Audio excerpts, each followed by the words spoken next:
Hey everyone, I'm back with another WandaVision project. At this point, I'm not sure if you should be shocked or surprised.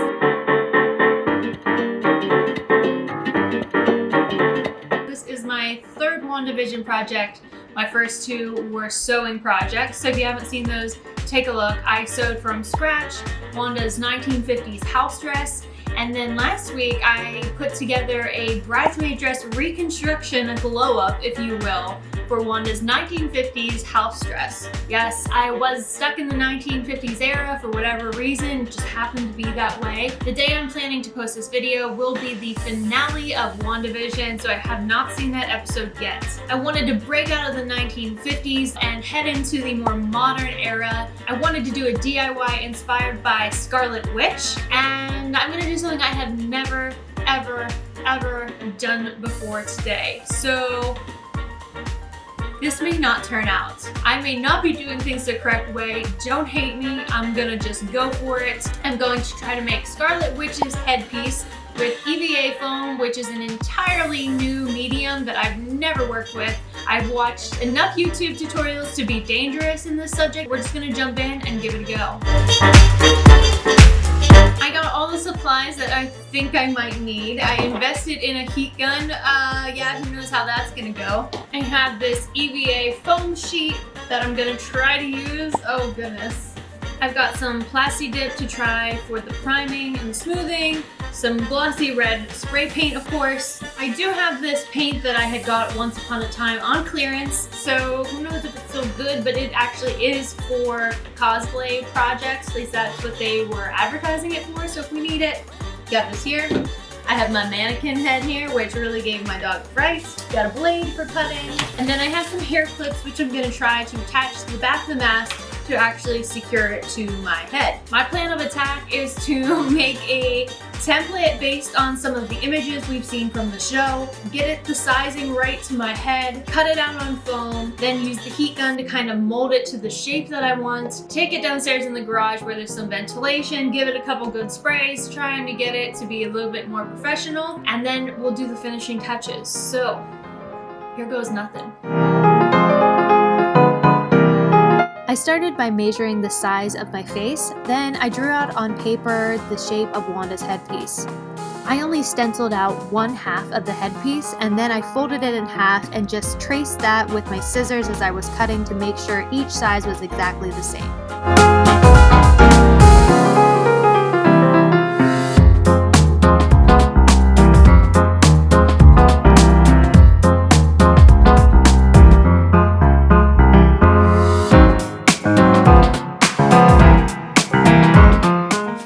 So here is my paper template first attempt. Feels about right. It looks kind of tall, but honestly, when I'm looking at Wanda's in these reference photos here, hers is pretty tall as well above her head. So the point pretty much goes about halfway down her forehead. So I feel like this part is pretty much right. Hers might be a little bit wider on the sides. I might be able to trim this down a little bit. Her pieces actually look shorter on the side, so mine right now are going down all the way to my chin, but hers are kind of stopping in line with her mouth, so I think I can do some trimming there. The height, I might be able to take a little bit off.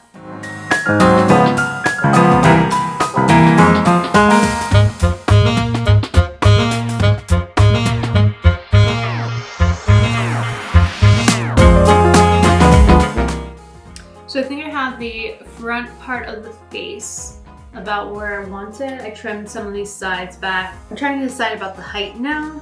I don't want the points to be too tall, but hers are taller than you might think in these images. I think I'm gonna keep it as is, be a little dramatic. Got our paper template. I'm going to now trace this out on the foam, try to cut it out, I guess.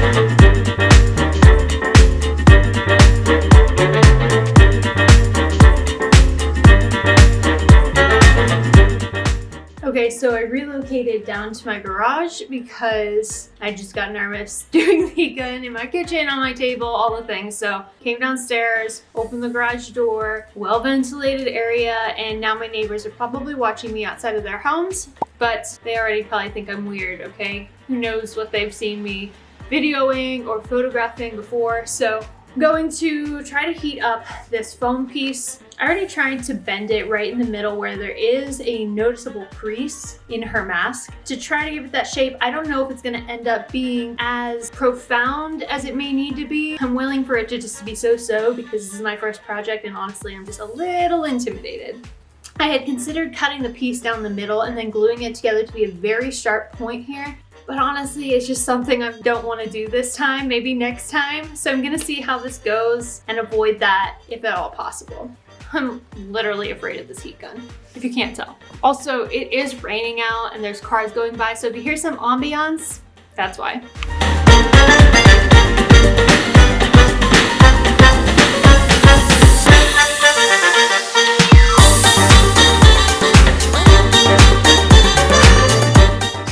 Going over it in small pieces at a time. It doesn't get very hot, and then just holding it to my head a little bit just to conform to my head shape, which is what I'm doing now. And I apologize, the camera angle is so bad, but I got my hands full at the moment. And every time I take it off after it cools down, you can see it's starting to hold the shape of the headpiece itself, which is pretty cool.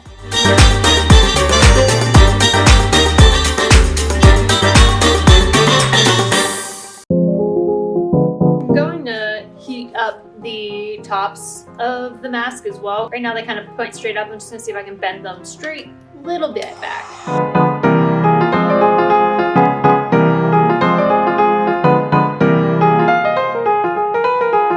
Okay, I've gotten my mask to a place where I like it enough. I don't want to make it too tight because I don't know how the paint is going to react with it. If it's going to make it super hard, where if it was too small and too thin, I wouldn't be able to get my face in. And I'm also hoping that when I attach the barrettes here, it will help to conform to my head shape as well. So I think I'm going to leave it at this. You can see it does have some new curves to it. And my next step is going to be to attempt to prime it with the Plasti Dip rubber coating. I think I'm going to try to do a couple coats of this, see how it comes out, just to smooth the surfaces, prime it for the paint. If I'm understanding the world of EVA foam correctly, that is yet to be seen.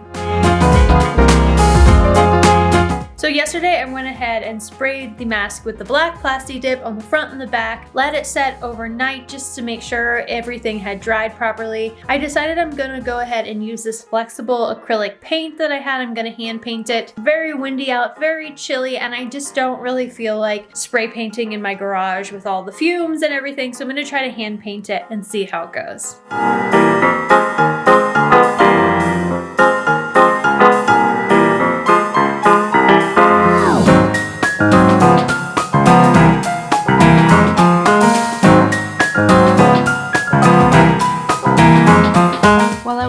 Hoping to just hot glue a few clips on either side of the mask, it didn't really work out, and I did end up adding elastic to hold it tight around my head.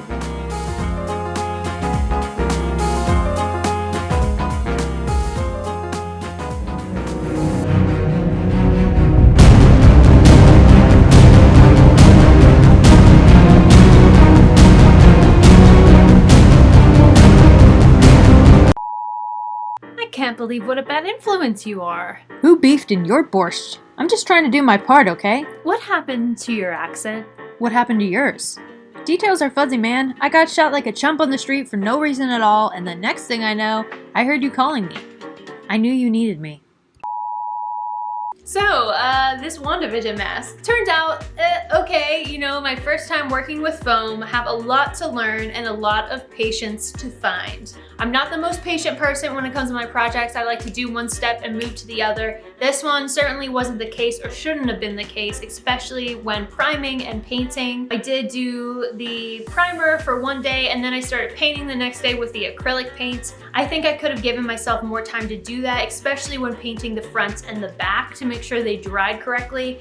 It looks okay from far away, but when you get up close, you can see some of the blemishes or the brush strokes where maybe I could have used another layer of paint, or maybe I rushed it when I was moving it, things of that nature, which are totally on me. I was really hoping to use the hair barrettes to secure this to my hair and my head, but it really just wasn't holding it tight enough to my head. When I had it clipped on, it was secured up top, but the bottom was loose and not as tight to my face as I wanted. So I did end up adding the elastic band, just hot glued it there, kept it very snug to my face, and I could see how that would get uncomfortable after a while, but for all intensive purposes of today, it worked. Definitely held my mask in place much better than the barrettes did. I have a lot to learn with foam, and I'm also hoping to maybe not try these projects again until the weather is nicer and I can be outside where there's fresh air. That is why I use the acrylic paint, which I think worked. I would be interested to know how the spray paint would look, if it would be more even or just more properly applied. I'd be really curious to see what a difference would be side by side. Thank you so much for stopping by my channel. If you like this video, please feel free to subscribe. I upload DIYs, recipes, sewing projects, trailer reactions, interviews, all with a geek twist inspired by my favorite fandoms. If you have been watching WandaVision like I have, make sure to check out my other 2 sewing projects from earlier in the season. I made both of Wanda's 1950s house dress, one from scratch, and one was a bridesmaid dress flip, which was really fun. Thanks again for stopping by. I will see you next time.